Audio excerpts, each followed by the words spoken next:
안녕하세요. 서울 광진구에 거주하고 있는 40대 초반 여성입니다. 사연에 빠지다는 제가 유튜브에서 구독 버튼 누른 지 얼마 안 되는 채널 중 하나인데요. 매일 올라오는 사연만 듣고 공감하다가 제 사연을 이렇게 보내봅니다. 단도직입적으로 이야기하자면 저는 시댁에서 손윗동서와 가장 사이가 좋지 않습니다. 대부분 결혼하고 나면 시어머님과 갈등이 많다고 하던데 저는 도리어 시어머님과는 사이가 좋고 손윗동서와의 갈등으로 인해 항상 스트레스를 받았던 것 같아요. 저희 손윗동서에 대해서 잠시 이야기를 하자면요. 저와 남편 그리고 손윗동서는 모두 동갑내기입니다. 아주버님께서 우리보다 4살이 많으셔요. 아주버님 내외가 저희보다 3년 정도 빨리 결혼했는데요. 시부모님께서 평생 아들 둘만 키우다가 손윗동서가 집안에 들어오고 나서 딸이 생긴 것처럼 정말 잘해줬나 봐요. 손윗동서는 부모님께서 어렸을 때 모두 교통사고로 돌아가셔서 조부모님 밑에서 자라왔는데요. 성인이 되고 나서 조부모님까지 모두 돌아가시고 외롭게 홀로 지냈더라고요. 그래서 시부모님께서는 그런 손윗동서의 집안 환경을 안타까워하시고 친정집이 되어주고 싶으셨는지 손윗동서가 시댁을 불편해하지 않도록 이런저런 배려를 많이 해주신 것 같았습니다. 예를 들자면 시댁에 방문할 때 시집살이는커녕 시어머님께서 친정엄마처럼 음식도 직접 차려주시고 손윗동서는 뒷정리만 간단하게 하는 정도로 편하게 쉬다 갔다고 하더라고요. 그리고 워낙 아주버님께서는 무뚝뚝하시고 말수도 적은 편인데 손윗동서가 애교가 많고 제잘거리다 보니 그동안 시부모님의 예쁨을 더 받았던 것 같습니다.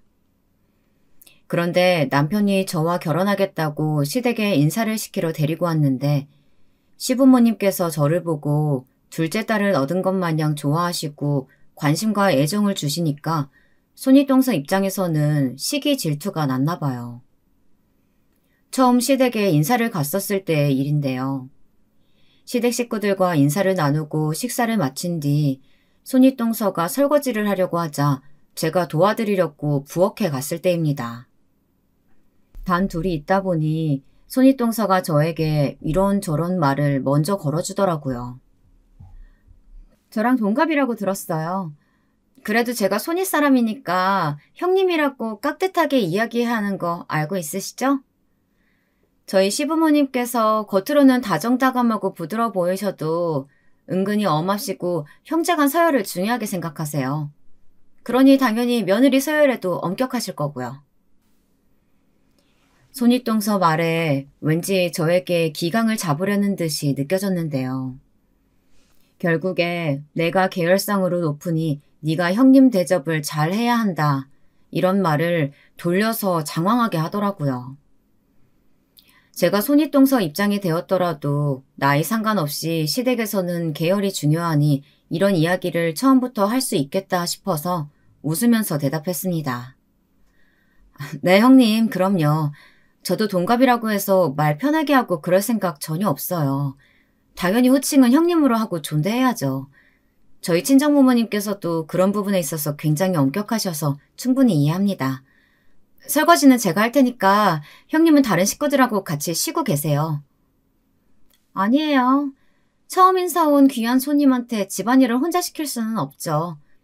우리 둘이서 이런저런 이야기 나누면서 설거지 같이 하면 금방 끝낼 수 있을 거예요. 그나저나 우리 시부모님에 대해서 서방님께 이야기는 좀 들으셨어요? 그래도 제가 시부모님과 함께 지낸 지 3년이 되었으니까 결혼하고 나면 시부모님과 잘 지낼 수 있도록 정보 좀 주려고 하는데 괜찮아요? 손윗동서는 설거지하면서 쉴 틈 없이 제잘거렸는데요. 사실 저도 평상시에 말이 많은 편은 아니라서 손윗동서가 하는 말에 귀를 기울이고 반응해주느라 피곤하더라고요. 그래도 한편으로는 제가 시댁 분위기에 어색해하지 않도록 말을 계속 걸어주는 것 같아서 고마웠습니다. 그럼요. 아무래도 결혼하고 나면 시부모님과 자주는 아니어도 종종 뵙게 될 텐데 미리 좋아하시는 음식이나 취향 알고 있으면 잘 지내는데 도움 많이 될 것 같아요. 시부모님 두 분 모두 고기보다는 해산물을 더 많이 드시는 편이세요. 특히 새우나 꽃게 같은 갑각류 좋아하시니까 참고하시고요. 그리고 시어머니는 나무나 꽃 이런 거 좋아하세요. 왜 어르신들 나이 들면서 카톡 프로필 사진에 꽃 사진 많이 올리잖아요. 저희 시어머니도 마찬가지로 진달래 사진 올리셨다니까요. 나중에 시어머니께 직접 생화 사드리면 정말 좋아하실 거예요. 손윗동서는 시부모님께서 좋아하시는 음식이나 취향 등을 저에게 상세하게 알려주었는데요. 남편도 저한테 알려주지 않는 정보들을 다 말해주니까 정말 고맙더라고요. 그렇게 손윗동서에 대한 첫인상은 제 기억 속에 친절하고 고마운 사람으로 남았는데요. 결혼하고 신혼집에 시댁 식구들을 집들이에 초대했을 때 손윗동서에 대한 진면모에 대해서 새롭게 알게 되었습니다. 손윗동서가 예전에 저에게 알려주었던 대로 시부모님께서 좋아하시는 온갖 갑각류 위주의 음식을 준비했는데요. 일부러 싱싱한 해산물을 사기 위해서 아침 일찍부터 수산물 시장에 가서 대게와 새우를 잔뜩 사서 쪄왔죠. 해물탕도 끓여놓았고요. 집들이를 하기로 한 날에 남편은 급한 일이 생겨서 잠시 회사에 나가 있었고 저는 남편에게 굳이 집들이 음식에 대해 이야기하지 않은 상태였습니다. 그런데 집들이 상을 보자마자 시부모님 표정이 안 좋더라고요. 저는 먹음직스러운 대게와 새우를 보고 좋아하실 표정을 상상했는데 정반대되는 반응에 당황스러웠습니다. 그리고 시아버님께서 한마디 하셨습니다. 우리 둘째 며느라가가 재성이한테 아무런 얘기도 못 들은 모양이구나. 우리 집사람이 갑각류 알레르기가 있어서 오늘 준비해준 대게하고 새우찜은 못 먹을 것 같구나.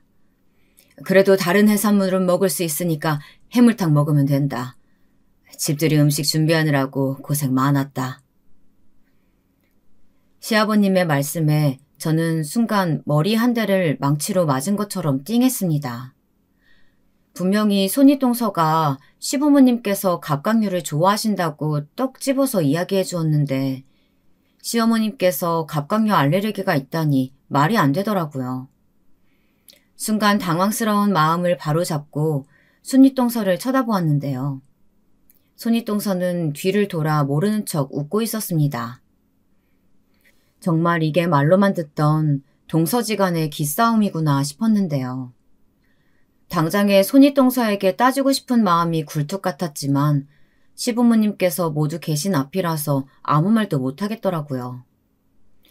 화를 꾹 참고 자리에 앉아 식사를 하고 있는데 손윗동서가 갑자기 저에게 말을 꺼냈습니다.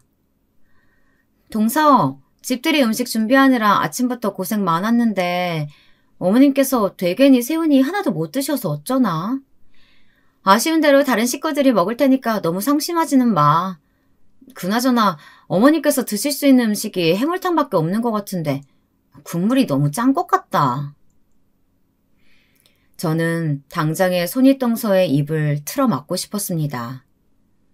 본인이 이야기해준 정보대로 고생만 바가지로 해가면서 비싼 해산물을 준비했는데 시부모님께서 잘 드시지도 못하고 표정도 안 좋으시니 계속 눈치가 보이더라고요. 그런 와중에 손윗동서가 골탕 먹으라는 식으로 그런 말을 하는 것 같아서 열이 더 받았네요. 그런데 그건 그렇고 저한테 반말을 하는 게 아니겠어요? 결혼하기 전에는 동갑이라도 형님 대접을 해야 한다, 상호간에 존중해야 한다 이렇게 말할 때는 언제고 제가 손 아래 동서라는 이유만으로 반말을 하는데 어이가 없었습니다. 심지어 시부모님께서 계신데도 저한테 계속해서 반말을 하더라고요. 동서, 그러지 말고 저기 계란말이랑 다른 반찬 좀 더 가지고 와. 해물탕까지 짜고 메인 음식은 먹기 글렀네. 어머님, 아버님께서 드실 음식 없어서 젓가락만 잡으시고 계속 고민하시잖아. 갑각류 알레르기가 있다고 하신 시어머니께서도 저한테 괜찮다며 남아있는 반찬들과 식사를 잘하고 계시는데 손윗동서가 계속 저한테 시비를 걸었습니다. 안 그래도 꾹 참고 있었는데 불난 집에 기름을 붓더라고요. 그런데 그때 가만히 손윗동서의 말을 듣고 있던 시어머님께서 한마디 하셨습니다. 예, 지연아. 네 동서가 잘 모르고 갑각년이 뭐니 음식 준비하긴 했지만 아침부터 시댁 식구들 온다고 고생한 것 같은데 왜 계속 불편한 말을 하고 그러니? 그리고 네 아버지도 있고 나도 있는데 동서한테 결혼하자마자 바로 반말하는 게 보기 좀 그렇구나. 저는 속으로 시어머님 감사합니다를 외쳤는데요. 시어머님께서도 손윗동서가 저에게 반말을 하며 기분 나쁜 말들을 하는 게 듣기 거북하셨는지 제 편이 되어주어 대신 뭐라고 해주시더라고요. 그리고 손윗동서는 시어머님 말에 기분이 상했는지 바로 시무룩해져서는 아무 말도 하지 않았습니다. 그렇게 식사를 하는 도중 남편이 들어왔는데요. 회사 일이 너무 늦어져 미안하다면서 현관문 앞에 놓여있던 장미꽃 한 바구니를 들고 들어왔습니다. 그리고 저한테 귓속말로 혹시 시부모님 드리려고 준비한 거냐고 물어보더라고요. 어머님께서 생화 좋아한다고 하시길래 이벤트로 미리 준비했지. 내가 직접 가지러 갔어야 됐는데 시간이 안 돼서 배달시켰더니 이제야 도착했나 보다. 안 그래도 어머님께서 식사도 제대로 못하시고 기분도 안 좋으신 것 같은데 장미꽃 바구니라도 드려서 기분 좀 풀어드려야 될 것 같아. 제 말에 남편이 화들짝 놀라며 이야기했습니다. 무슨 소리야. 우리 엄마 꽃 알레르기 있으셔서 꽃놀이도 못 나가시는데 이거 드리면 아마 온몸에 두드러기가 일어날걸? 내가 미리 말했어야 됐는데 우리 엄마가 갑각류하고 꽃 알레르기가 심해서 그건 항상 조심해야 돼. 하다못해 이제는 손윗동서가 저한테 갑각류에 이어 꽃까지 시어머님께서 좋아하신다며 거짓말을 했더라고요. 아무리 제가 싫다고 해도 어떻게 저를 골탕 먹일 수가 있을까요? 남편의 말에 저는 시어머님을 생각하며 준비한 장미꽃 한 바구니를 급하게 방에다 넣어두었습니다. 그리고 도저히 못 참겠다 싶어서 가족들이 모두 식사를 하고 거실에 나와서 다 함께 과일을 먹으며 한숨을 돌리고 있을 때 손윗동서에게 방에 들어가서 잠시 대화를 나누자고 했네요. 형님, 오늘 일들 모두 어떻게 책임지실 거예요?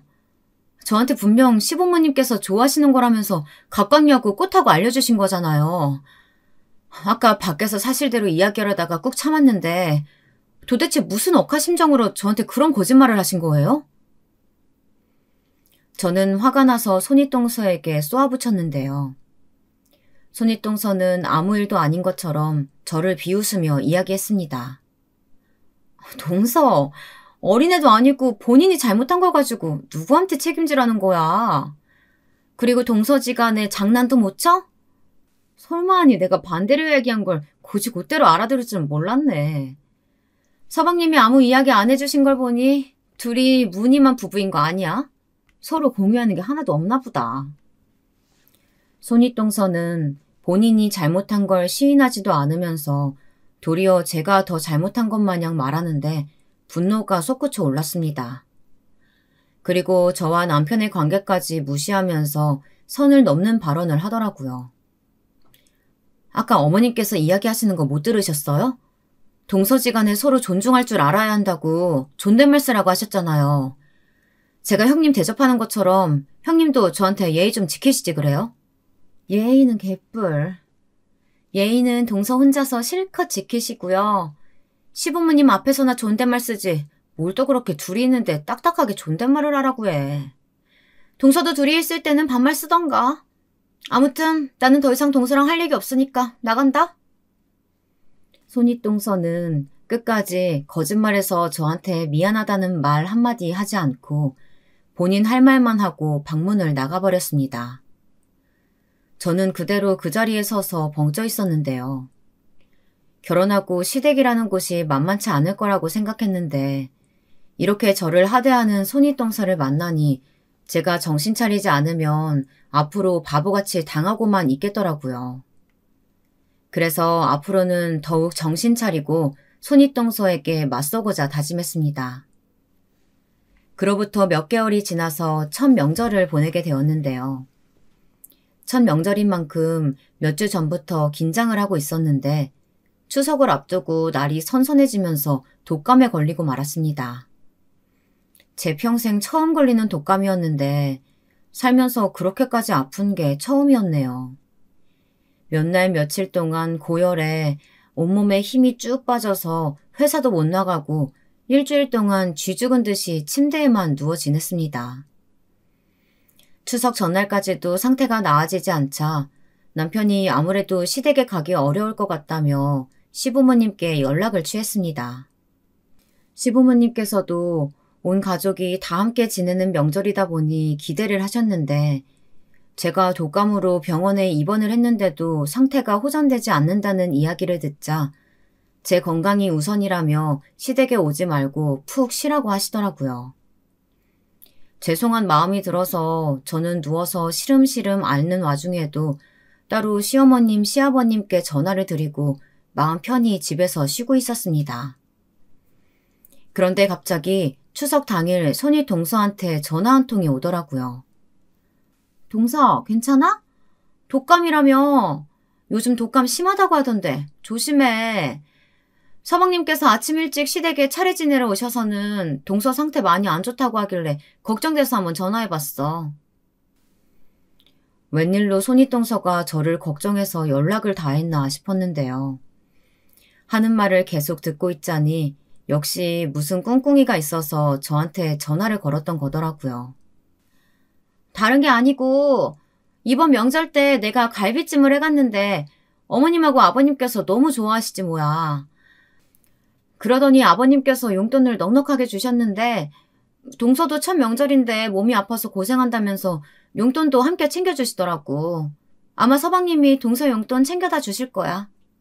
안 그래도 말이 많은 손윗동서가 도대체 무슨 말을 하고 싶은 건지 아픈 사람 붙잡고 계속 본인 말만 하고 있으니 점차 지치기 시작했습니다. 네, 형님. 제가 걱정돼서 이렇게까지 직접 연락 주시고 정말 감사해요. 아버님께서 용돈까지 챙겨주시고 정말 감사하네요. 그래.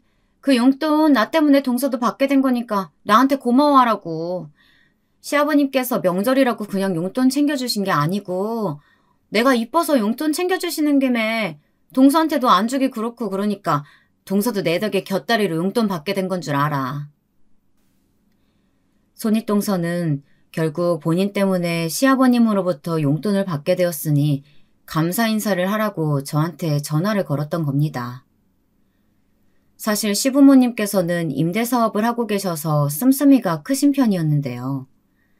그러다 보니 기분이 좋으시면 종종 저희가 시댁을 방문했을 때 따로 용돈을 잘 챙겨주시곤 했습니다.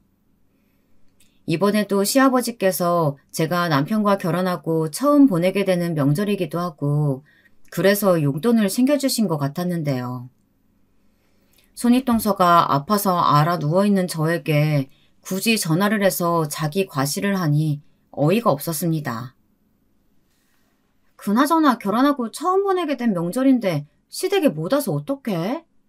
설마 시댁 가기 싫어서 아프다고 핑계댄 건 아니지? 요즘 며느리들은 명절만 되면 음식 준비하기 싫어서 가짜 팔깁스 같은 것도 사서 한다던데. 동서는 한술 더 떠서 가짜인 거 들킬까봐 아예 얼굴도 안 비추고 참 대단한 것 같아. 하다못해 제가 독감으로 알아 누운 게 쇼가 아니냐면서 비아냥거리기 시작하는데 기분이 나빠서 더 이상 못 들어주겠더라고요. 하실 말씀 다 하셨으면 이제 전화 그만 좀 끊어주실래요? 제가 머리가 지끈지끈해서 더 이상 통화가 어려울 것 같네요. 이렇게 제 할 말만 하고 전화를 끊어버렸습니다. 손윗동서는 늘 이런 식으로 저한테 쓸데없는 연락을 해서 제 속을 긁어놓는데 선수였는데요. 그동안은 똥이 더러워서 피하는 것처럼 동서가 하는 말들을 무시하면서 살아왔었네요. 한편 저는 남편과 결혼하고 2년 뒤 첫째 딸아이를 낳고 3년 뒤 쌍둥이를 임신했는데요. 손윗동서는 아주버님과 결혼한 지 8년이 지나가지만 아이가 없었습니다. 사실 아주버님 내외는 본인들이 원해서 일부러 아이를 갖지 않았고 시부모님께서는 손주가 아쉽긴 하지만 저희가 딸아이에 이어 쌍둥이까지 임신했으니 그걸로 만족해 하셨습니다. 그러다 보니 자연스레 시부모님의 관심과 애정이 아이들 때문에 저희 부부 쪽에 쏠릴 수밖에 없었는데요. 한참 코로나가 유행할 때쯤 설 명절이 다가오는데 시아버님께서 코로나 확진을 받으셨습니다. 그래서 자가격리를 7일 동안 하셨는데도 고열 증세로 인해 두통이 심하다고 호소하시고 상태가 많이 안 좋으신 것 같더라고요. 다행히 시어머니께서는 별다른 증세가 없으셨습니다. 저희는 시아버님의 자가격리 기간도 끝났고 설 명절에 당연히 시댁에 방문하려고 계획했었는데 시어머니께서 명절 때 오지 말라고 전화를 주시더라고요. 수진아, 너희 시아버지가 이제서야 좀 코로나 증상이 나아진 것 같긴 한데 괜히 여기까지 아이들 와서 코로나 걸린다고 오지 말라고 하시는구나. 내 생각에도 너까지 임신한 상황에서 물 마시는 것도 조심해야 할 시기에 명절이라고 굳이 시댁에 오는 것보다는 그냥 집에서 쉬는 게 좋을 것 같아서 연락했다. 어머님, 그래도 새해인데 직접 만나 뵙고 인사도 드리고 설날 음식 같은 것도 제가 도와드려야죠. 요즘 입덧도 잘 안 하고 병원에서도 그냥 앉아서 쉬는 것보다는 많이 움직이라고 해서요. 저희는 괜찮으니까 이번 설에 넘어갈게요. 얘는 내가 굳이 시댁에 안 와도 된다고 직접 전화했으면 정말 안 와도 괜찮은 거야. 너도 그렇지만 뱃속에 있는 우리 손주들 걱정돼서 시아버님께서 신신당부하신 말씀이니까 이번에는 오지 말고 푹 쉬어라. 아버님 상태 좀 더 괜찮아지면 나중에 다 같이 보자꾸나.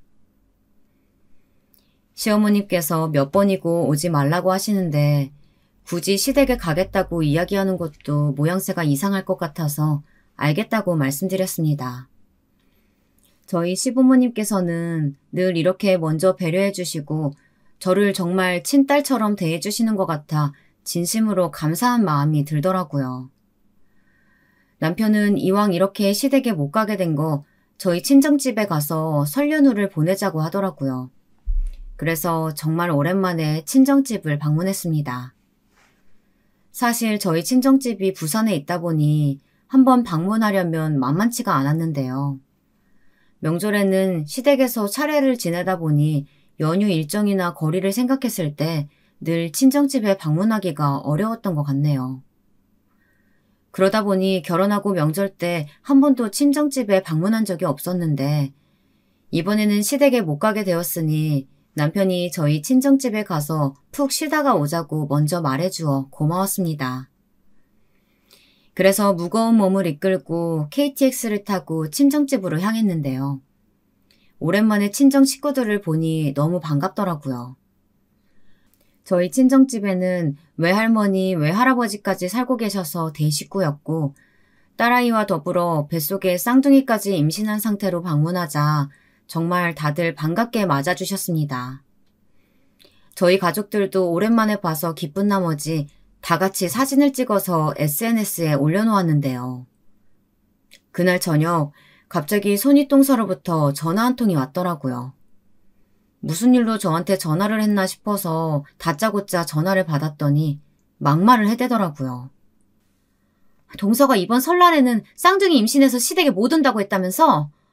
몸이 무거워서 힘들다면서 친정에 갈 힘은 있었던 거야? 적어도 형님인 나한테는 미리 연락이라도 했어야 되는 거 아닌가?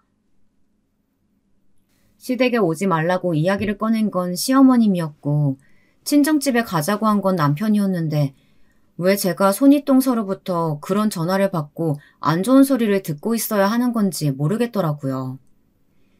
결혼하고 처음으로 명절에 친정집에 와서 가족들과 행복한 시간을 보내고 있었는데 손윗동서의 전화 한 통에 한순간 마음이 상해버렸습니다. 시댁에 가든 말든 제가 왜 형님한테 연락을 해야 되는데요? 그리고 제가 임신한 걸 핑계로 시댁에 못 가겠다고 한 게 아니고 아버님께서 코로나에 걸리시고 우리 아이들 걱정돼서 오지 말라고 하신 거거든요. 저한테 시비 거시려고 연락하신 모양인데 똑바로 알고 이야기하세요. 나중에 알고 보니 시어머님께서 아주버님 내외에게는 설날에 떡국 한 그릇 같이 먹자고 시댁에 오라고 연락하셨다고 하더라고요. 손윗동서도 설날이니 당연히 시댁에 가는 걸로 생각하고 있었지만 당일 시댁에 가보니 저희 부부가 오지 않은 걸 보고 화가 났던 모양입니다. 그래서 시어머님께 동서와 본인을 대놓고 차별하는 거냐, 본인은 친정이 없다고 무시하는 것도 아니고 설날에 일하러 오라고 부른 거냐는 등 따지고 들었다고 합니다. 시어머님께서는 제가 임신 중이기도 하고 시아버님 증상 때문에 아이들이 걱정돼서 오지 말라고 이야기했다면서 이번엔 아주버님 내외도 시댁에 오지 말라고 하려다가 손윗동서가 친정집도 없는데 쓸쓸하게 설날을 보내게 되는 게 마음이 쓰여서 그냥 떡국 한 그릇 먹여 보내려고 했다 하시더라고요. 그런데 손윗동서가 제가 오지 않자 심통이 잔뜩 나서 전화를 했던 것 같습니다. 동서 하는 말 들으니까 정말 어이가 없네. 집안에 위기질서라는 게 있는데 당연히 명절처럼 중요한 날에 사정이 있어서 시댁에 방문 못하면 윗사람한테 미리 연락해야 되는 게 도리지. 내가 이렇게 먼저 전화까지 걸었으면 죄송하다고 하진 못할 망정 어디서 큰 소리야? 임신하면 뭐든 다 통하는 줄 알아? 나한테는 전혀 안 통하니까 임신한 걸로 유세 떨지 마. 재수없게. 제가 손윗동서와 길게 통화를 붙잡고 있자 남편이 옆으로 다가왔습니다. 그래서 손윗동서가 하는 말을 들었는데요. 남편이 저보다 더 화가 나서 전화를 빼앗아 들고 손윗동서에게 한 소리 했습니다.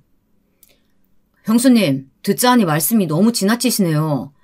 집안에 위계질서 따지는 사람이 저희 엄마한테 따지고 드셨다면서요. 엄마 말씀으로는 그냥 형이랑 형수님 와서 떡국 한 그릇만 만들어주고 형수님은 뒷정리만 한 게 다라고 하던데 뭐가 그렇게 안 입고 와서 저희 와이프한테 전화해가지고 이렇게 사람 속을 긁어놓으시는 거예요? 지금 이 사람 임신한 건 모르세요? 갑자기 남편이 전화를 받아 뭐라고 하니 손윗동서도 당황했는지 몇 초간 아무 말도 못하더라고요. 그리고 이내 남편한테까지 막말을 하기 시작했습니다. 서방님, 예전에 결혼하기 전에는 형수님이 최고라고 하더니 여우 같은 동서랑 결혼하고 나니까 달라지셨나 봐요? 이렇게 저한테 대들기나 하시고 뭐가 그렇게 잘났다고 동서도 그렇고 서방님까지 저한테 뭐라고 하시는 거예요? 본인들은 어머님, 아버님께 명절에 인사도 안 하고 자식 노릇도 잘 못하면서 저희는 결혼하고 단 한 번도 명절 때 시댁에 안 간 적이 없거든요? 손윗동서는 이제 전화상으로 싸우자고 덤벼들었는데요. 저희 부부는 친정집에 와서 좋은 시간을 보내고 있었는데 손윗동서 때문에 모든 걸 망친 기분이 들었습니다. 형수님, 저희한테 전화로 이럴 게 아니라 싸우고 싶으면 저희 형이랑 싸우든지 알아서 하세요. 그리고 앞으로 막말하실 거면 저희 와이프한테 다시는 전화하지 마세요. 이거 제가 드리는 경고니까 잘 새겨 들으세요. 이 사람 형수님 때문에 스트레스 받으면 앞으로 저 가만히 안 있습니다. 아셨어요? 저와 결혼하기 전까지는 손윗동서와 잘 지냈다고 들었던 것 같은데 저 때문에 사이가 틀어진 것 같기도 해서 마음이 쓰이긴 했는데요. 아무렴 어떤가요? 과거보다 현재가 중요한 거고 남편도 손윗동서의 숨겨진 본 모습을 이제야 잘 알게 되었다면서 앞으로 손윗동서와 문제가 생기면 본인이 나서서 해결할 테니 걱정하지 말라고 말해주더라고요. 시부모님도 그렇고 남편까지 모두 제 편이 되어주니 마음이 참 든든했습니다. 손윗동서는 남편의 말에 화가 잔뜩 난 모양이었지만 말발로 더 이상 남편을 못 이기겠다 싶었는지 나중에 두고 보자면서 전화를 끊었습니다.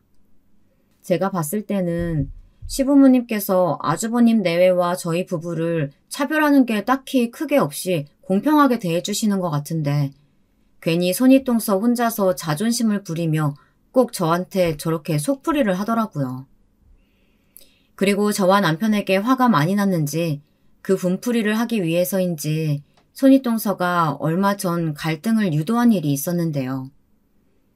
시어머님 생신이 다가오고 있어서 손윗동서가 또 저한테 전화를 걸었습니다. 그리고 매년 시부모님 생신마다 밖에 나가서 외식을 했었는데 이번에는 집밥을 먹자고 하더라고요. 저도 시부모님 생신상을 한 번도 차려드린 적이 없었기 때문에 별다른 말 없이 알았다고 했습니다. 그럼 이번 어머님 생신 때는 동선의 집에서 모이는 걸로 하자. 아이들도 있고 정신없을 텐데 시댁에 와서 음식 준비하는 것도 만만치 않을 거고. 우리가 아버님 어머님 모시고 동선의 집으로 갈게. 손윗동서 말을 듣다 보니 뭔가 이상했습니다. 당연히 손윗동서와 함께 생신상을 준비한다고 생각했는데 시부모님을 모시고 우리 집으로 오겠다고 하니까요. 형님, 그게 무슨 말씀이세요? 형님하고 저하고 둘이서 같이 어머님 생신상 준비하자는 거 아니었어요? 무슨 말이야. 나는 결혼하자마자 첫 어머님, 아버님 생신 때 각각 생신상 차려드린 적 있는걸. 생각해보니까 동서는 한 번도 없는 것 같아서 이번에 직접 어머님 생신상 차려드려 보라는 거지. 이미 어머님께는 동서가 생신상 직접 준비한다고 귀뜸에 들었으니까 그렇게 알아. 예전에 집들이 사건 이후로 한 번도 시댁 식구들 집에 초대한 적 없었잖아. 이번 기회에 제대로 된 생신상 준비해서 어머님 아버님께 이쁨 받으라고 내가 기회 주는 거야.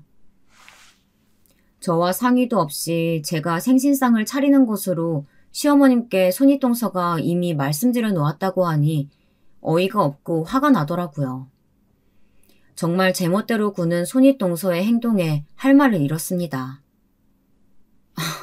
형님, 생신상을 같이 차리는 것도 아니고 저 혼자서 차리는 거면 저한테 먼저 가능한지 물어보시고 어머니께 말씀드려야죠. 제가 혹시나 다른 급한 일이 있어서 생신상 차리는 게 어려웠으면 어쩔 뻔하셨어요? 저만 또 중간에서 입장 난처해지는 거잖아요. 결과적으로는 어머니 생신상 차릴 수 있는 거잖아.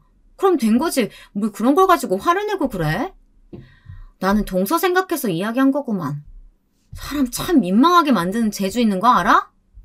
손윗동서는 아무것도 하지 않고 가만히 있는 게 저를 도와주는 거라는 걸 아직도 모르는 것 같았습니다. 매번 일을 굳이 만들어서 저한테 전달해 주네요. 어머님께도 이미 말씀드렸다고 하니까 이번 생신상은 제가 준비할게요. 그런데 다음부터는 무슨 일을 벌이시기 전에 저와 꼭 이야기 먼저 나누셨으면 더 좋겠네요. 손윗동서에게 더 화를 내게 되면 시어머님 생신상을 만들기 싫어서 그런 거라고 착각하고 또 시어머님께 쓸데없는 이야기를 할까봐 화가 나지만 이번에도 꾹 참고 넘어갔네요. 지금 와서 생각해보면 시아버님께서 운전을 하실 줄 아시니 시부모님께서는 따로 오시고 손윗동서가 생신상 준비하는 걸 충분히 도와줄 수 있는 상황이었는데요. 결국 손윗동서는 저 혼자 시댁 식구들 음식 장만하라고 골탕 먹였던 것 같네요. 시어머님 생신날이 되었고 아침부터 혼자 요리를 하느라 분주했습니다. 아이가 셋이다 보니 집안을 헤집고 뛰어다니는 상황 속에서 요리를 하느라 정신이 없더라고요. 주말이라 남편이 아이들을 봐줘서 그나마 음식 준비를 할 수 있었지 평일이었으면 큰일 날 뻔했습니다. 점심시간이 되고 시댁 식구들이 모두 모였는데요. 예전 집들이 때와는 달리 시부모님께서 좋아하시는 음식들로 생신상을 차리니 무척이나 좋아하시더라고요. 식구가 여럿이라 많은 양의 음식을 준비하는 게 꽤 힘들긴 했지만 시어머님께서 생신상을 보시고 활짝 웃으시며 좋아하시니 손윗동서가 얄밉긴 하지만 생신상을 직접 차려드리길 잘했다는 생각이 들었습니다. 그런데 시어머님께서 주인공인 날에 그날따라 손윗동서가 머리부터 발끝까지 휘황찬란하게 꾸미고 왔더라고요. 저는 아무 생각 없이 손윗동서가 과하게 꾸미고 온 것 같길래 물어보았는데요. 형님, 오늘 어머님 생신이라서 이렇게까지 꾸미고 오신 거예요? 멀리서 봐도 파티장에 참석하는 사람같이 입고 오셨네요. 손윗동서는 어깨가 들썩이면서 뭔가 자랑스러운 듯이 이야기했습니다.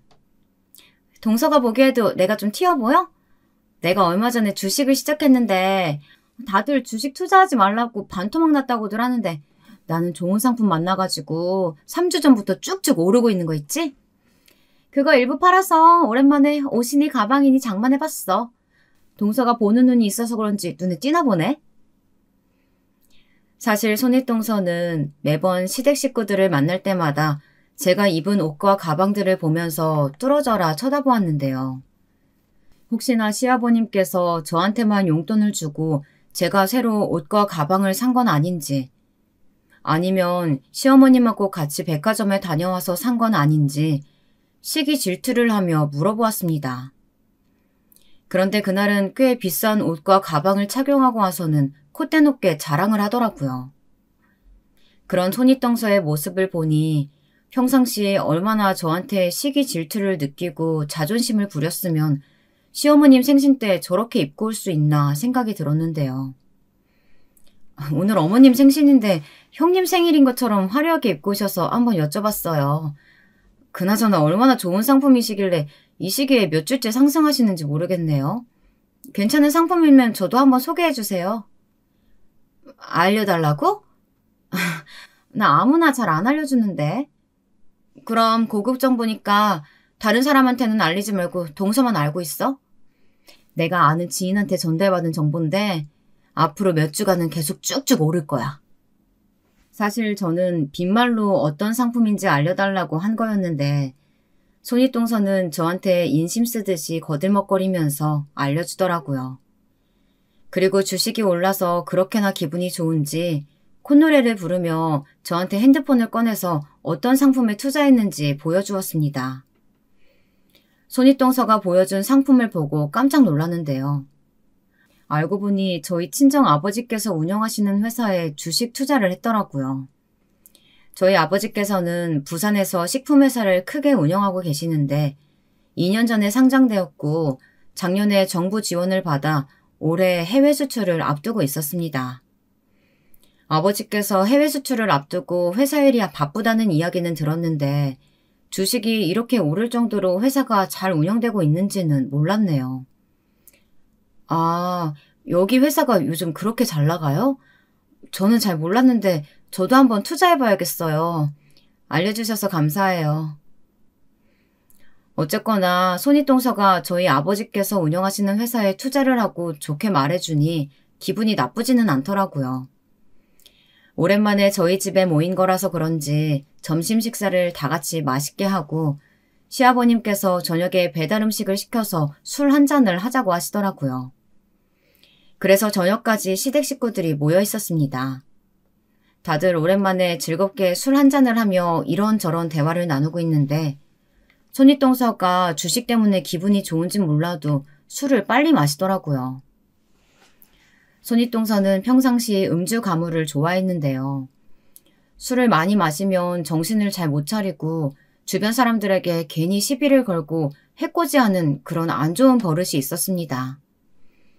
그날은 시어머니 생신이기도 하고 다들 즐거운 분위기라서 설마 하니 손윗동서가 술 조절을 알아서 하겠지 싶었죠. 아주버님도 손윗동서가 술 마시는 걸 옆에서 말리지 않길래 저도 굳이 말리지 않았는데요. 한참 즐거운 시간을 보내고 있을 때 시어머님께서 아주버님과 남편을 보고 한마디 하셨습니다. 우리 아들들은 와이프한테 무조건 져주고 와이프 말 잘 들어야 한다. 내가 너희 아버지랑 이 나이 먹도록 잘 지내는 건 너희 아버지가 항상 내 말을 잘 들어주고 자기 주장을 안 해서야. 너희들도 오랫동안 가정 잘 유지하려면 아버지 본받고 행동하도록 해. 저는 시어머님 말씀에 동의를 했고 환호를 보냈는데요. 제가 결혼하고 지금까지 시부모님께서는 큰소리 오가지 않고 항상 잘 지내신다고 생각했는데 그게 다 시아버님의 배려가 뒷받침되어서 가능했던 거더라고요. 그렇게 훈훈한 분위기로 시어머니의 말씀이 마무리되는 줄 알았는데 갑자기 손윗동서가 끼어들었습니다. 손윗동서가 많이 취했는지 손가락으로 아주버님 머리를 툭툭 밀치면서 이야기하더라고요. 여보, 어머님께서 말씀하신 거 잘 새겨 들었지? 자고로 마누라 말을 잘 들어야 자다가도 떡이 새기는 거야. 알아들어? 순간 손윗동서의 행동에 다들 할 말을 잃었는데요.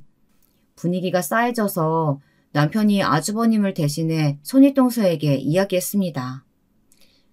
형수님 많이 취하신 것 같은데 이제 술 그만 드시는 거 어떠세요?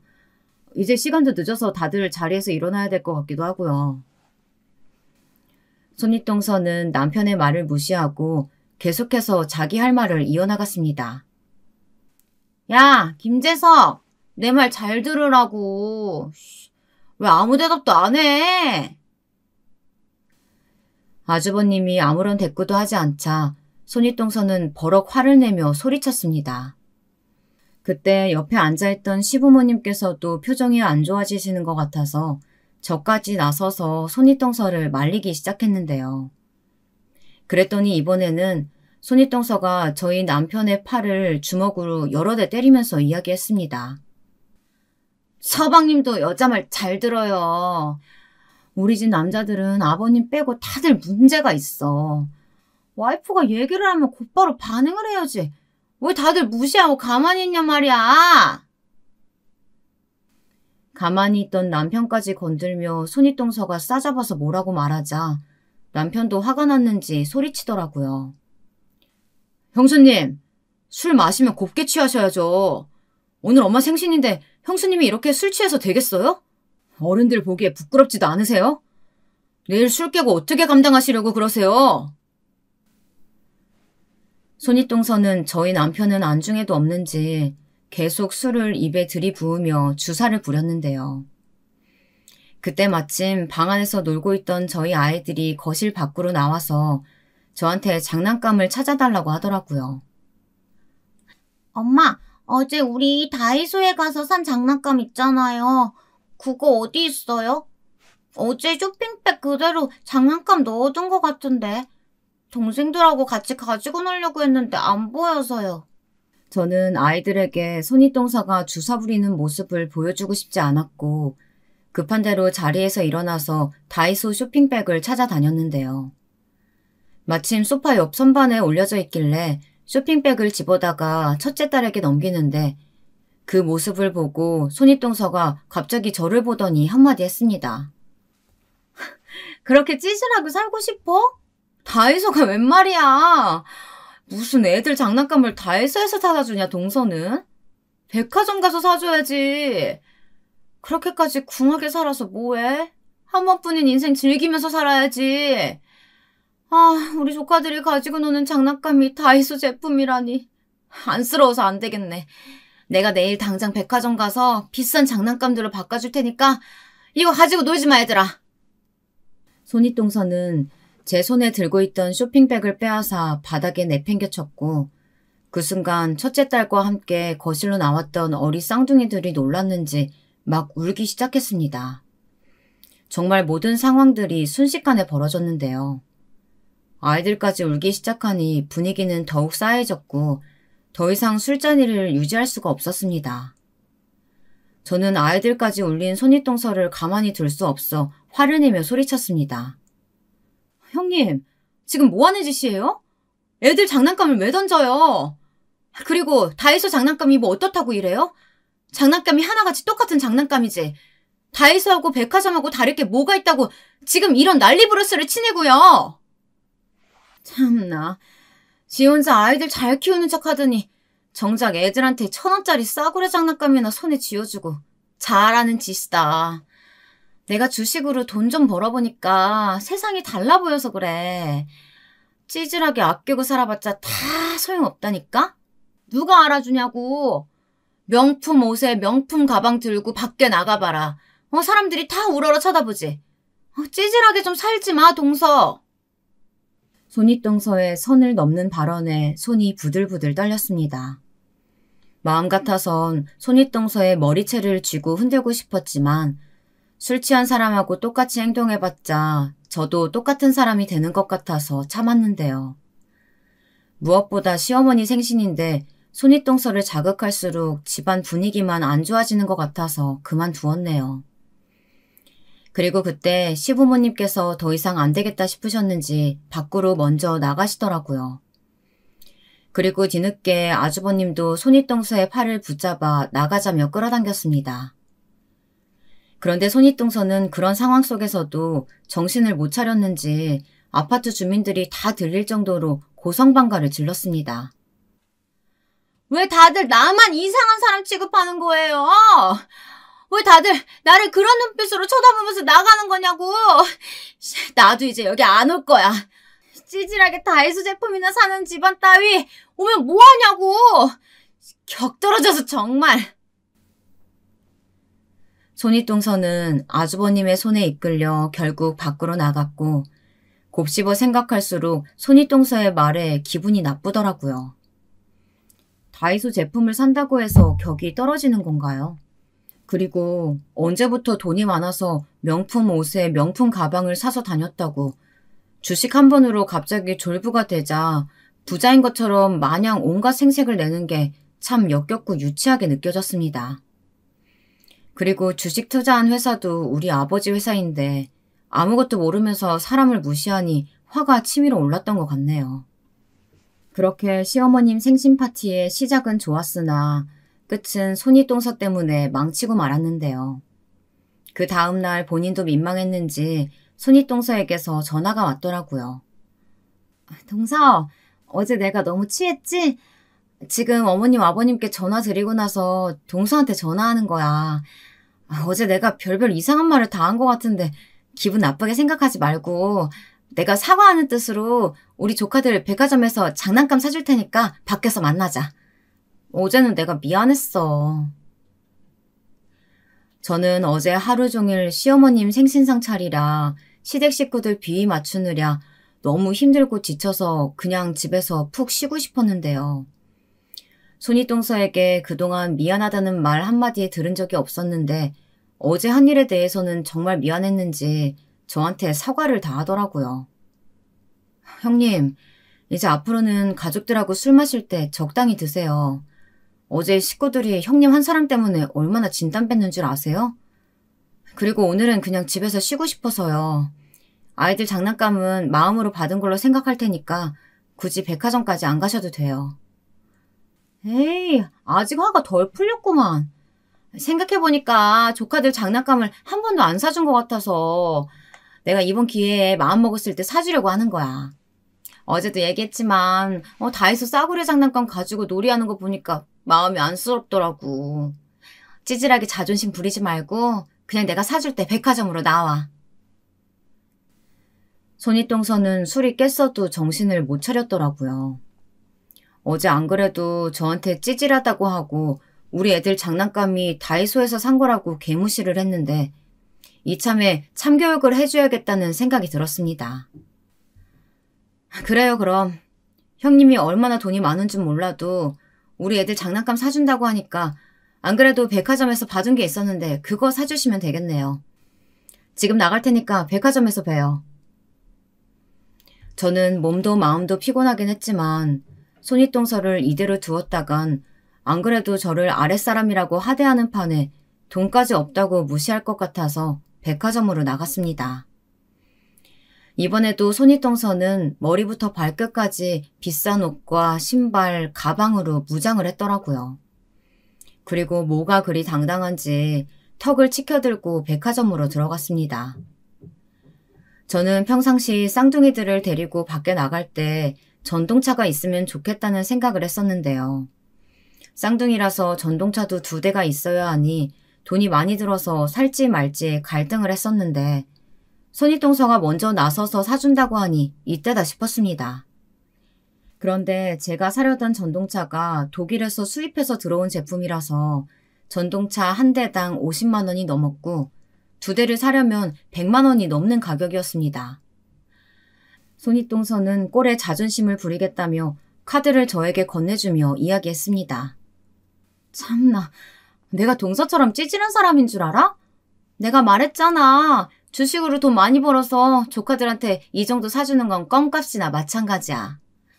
내가 말한 상품에 100만 원 투자하면 그 다음날에 배가 불어있는데 이 정도 사주는 게 무슨 대수라고. 동서는 주식한다는 사람이 어떤 상품에 투자해야 되는지도 잘 모르지? 내가 알려준 상품에 투자하라니까. 내가 돈 벌게 해준다고 했잖아. 손윗동서는 계속해서 비아냥거리면서 주식 투자로 돈을 번 것에 대한 자부심을 드러냈는데요. 그런데 화가 나는 건 저한테 찌질하다면서 계속 비하를 하니까 저와 저희 아버지 정체에 대해서 밝혀야 할 것 같아서 지갑 속에서 명함을 꺼내 건네며 이야기했습니다. 형님이 말한 상품이요. 그 회사가 바로 저희 친정아버지께서 운영하시는 회사예요. 거기 명함에 보이시죠? 그동안 잘 모르고 계셨던 것 같은데 형님께서 저한테 계속 그 상품에 투자하라고 하니까 말씀드리는 거예요. 저는 이미 아버지께서 주식 증여해 주셔서 지분이 20%가 넘는 상태라고요. 주식에 일가견이 있으신 분이라면 제가 드리는 말씀 잘 알아들으셨겠죠? 손윗동서는 명함과 제 얼굴을 번갈아가며 뚫어져라 쳐다보았는데요. 한참 뒤에야 사태 파악을 했는지 저한테 말하더라고요. 여기 내가 투자한 식품회사가 동선의 친정아버지께서 운영하시는 회사라는 거지? 그런데 그걸 왜 이제서야 얘기하는 거야? 어제 내가 핸드폰 보여줬을 때 말해줄 수도 있었잖아. 그게 무슨 자랑이라고 굳이 이야기해요. 그냥 형님이 저희 아버지 회사에 투자해서 돈 벌었다고 하길래 그러려니 했죠. 저는 한동안 주식 투자는 안 하고 지분만 가지고 있었는데 형님 말씀대로라면 꽤 돈을 벌었겠네요. 손윗동서는 제 말에 어버버했는데요. 그때부터 태도를 바꿔서 저한테 팔짱을 끼고 딱 달라붙으면서 이야기를 하더라고요. 자기야, 나는 그런 줄도 모르고 번데기 앞에서 줄은 잡고 있었네. 우리 앞으로 더욱 친하게 지내자. 지분이 20%나 되면 돈이 얼마나 있는 거야, 대체? 이거 우리 조카들 선물은 내가 사주기로 한 거니까 내가 계산할게. 손윗동서는 저한테 자기야라고 부르며 친근감을 표시했는데 저는 속으로 속물 같아 보이고 돈 때문에 상대방을 대하는 태도가 달라지는 것 같아서 역겨웠습니다. 그리고 손윗동서가 저희 아이들 전동차를 굳이 2대씩이나 사주겠다고 하는데 마다할 필요 없이 그냥 선물로 받았네요. 그런데 그러고 나서 하는 말이 더 가관이었습니다. 자기야, 그거 알아? 사실은 나도 일주일에 2-3번씩은 다이소 가서 쇼핑한다? 다이소에 은근 볼 것도 많고 살 것도 많은 거 있지? 어떤 것들은 백화점 물건이랑 다를 게 없어요. 그리고 정말 찐부자들은 돈 아낀다고 다이소 가지 굳이 백화점 가지 않아.